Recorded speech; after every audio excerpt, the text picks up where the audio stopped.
Alright, so I'm here at my 2002 GMC. You can see I took the fan guard off here.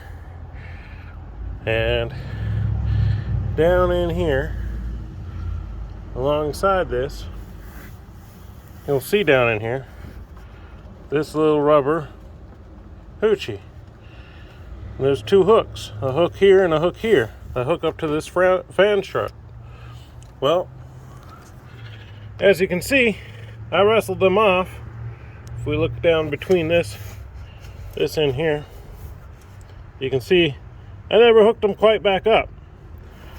And she don't rattle, she ain't at risk of falling apart, but they were a damn pain in the butt to get pulled off of there. That was something that wasn't covered in that video. But you can go ahead and leave those off, I believe. I haven't had any problems with it since then. You can see here where I did the cutout myself as well.